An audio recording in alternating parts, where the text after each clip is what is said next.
Looks like another beautiful day in Vegas. Did we all fit in? We did. Yeah, we did. All right, let's go see ASUS. Well, a photo box at ASUS.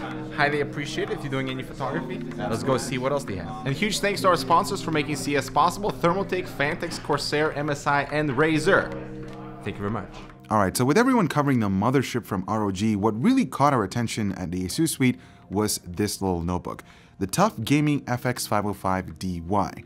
That's a mouthful, but it is another gaming notebook, but the best part is that it's not going to cost you an arm and a leg unlike some of the other flagship models. So what are we talking in terms of specs? Well, for starters, it now features AMD's second generation Ryzen 5 3350H APU with Vega 8 graphics, a Radeon RX 560X discrete GPU, support for up to 32GB of RAM, and a 15.6-inch IPS level display with a refresh rate up to 120Hz with Radeon FreeSync. Best of all, it just starts at $799. That's just incredible. So for comparison, the Intel version of this notebook is $200 higher. From a design standpoint, this laptop just looks like any typical ROG gaming notebook with some aggressive design elements at the top and this fake brushed aluminum look on the plastic chassis that I'm sure will turn into a fingerprint magnet. Something I noticed recently is that every flagship notebook that's been announced lately features a stealth finish that looks minimalistic, but when it comes to the more budget-oriented notebooks, they just tend to add so much on top of the chassis that just makes it look unattractive. Maybe it's just me, but I'd love to know your take on this. The display on this is well thought out. It features minimal bezels and the webcam is placed appropriately at the top. Thank you, ASUS. You're also getting a full-size keyboard and all the necessary I/O. I did hope to see a full-size SD card reader, but unfortunately this notebook does not come with one. The laptop is also not too heavy, and I think part of that is due to the plastic chassis being used here, so portability shouldn't be a concern.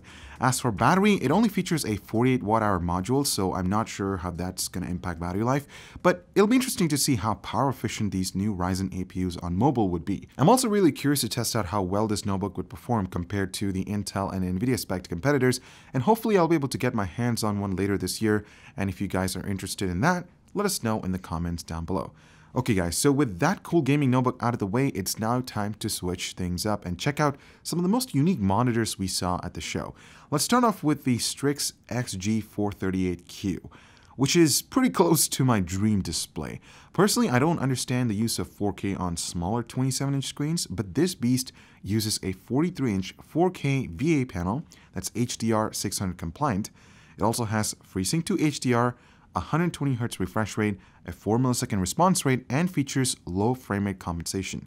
ASUS has also factory calibrated each one before they leave the factory. You have to see it to believe it, because what ASUS has created is absolutely stunning. And while 43 inches might be a bit large for a desktop display, I think it's perfect, provided you're able to place it a bit further back on your desk. If you're into productivity, the Strix XG438Q also allows you to view up to 2 content sources at the same time with its unique picture-by-picture mode. It can even sub in as a display for your console, since ASUS includes 3 HDMI 2.0 inputs and 2 10-watt speakers. As of right now, pricing hasn't been set, but it will be launching this spring, so we'll have more coverage a bit later this year. You might remember that we covered the Legion Y44W in some CES content, which you can find out right over here, but ASUS has seriously gone a step further.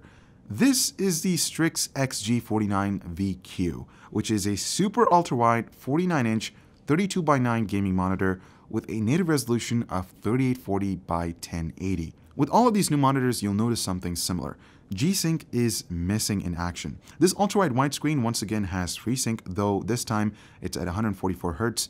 HDR is present too, but this time only HDR 400 rather than the higher end specs. And unlike the 43-inch monitor I talked about before, this one can only take up to 3 input sources at the same time. Alright, so now that you've seen that Ryzen sleeper notebook, let's check out the case, which is called the ASUS Strix Helios. So we actually saw semi-prototype at Computex, and now we see a more finished product. So they have got rid of a lot of branding on front window glass, which I highly appreciate because it was just way over the top. Now it is RGB. It's tasteful, it's like slightly glowy, it's not like right in your face, which is awesome.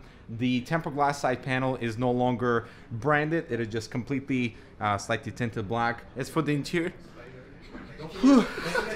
the coolest thing about the front panel is the addition of the ROG node panel, which displays your temperature. I'm not sure if you can cycle between maybe GPU temperature. Actually you can. CPU temperature right now is cool. You know, it's kind of like discreet. It's almost looks like it's OLED, just shines right through. For the text only, you cannot see the display. As for the top panel, so it is quite tall, and the built-in handles are quite awesome because they're fabric, and we're told they're super strong, so you can carry the system no problem. You can of course remove them if that's not your thing. The I/O is totally loaded. There's a Type-C port in there, very standard stuff. And as for the interior, so it's a very roomy type of layout. We have a little cutout in the front for radiator support. The power supply shroud has a nice tempered glass window to reveal whatever power supply you're using, so definitely works towards the Thor branding for their own power supplies. The motherboard tray is nicely condensed there, and beside it we have a cable cover that you can remove, so it's pretty standard. But one additional thing, we have this metal rod that runs beside the motherboard, onto which you can attach little brackets for anti-GPU sag, so it will support the GPU.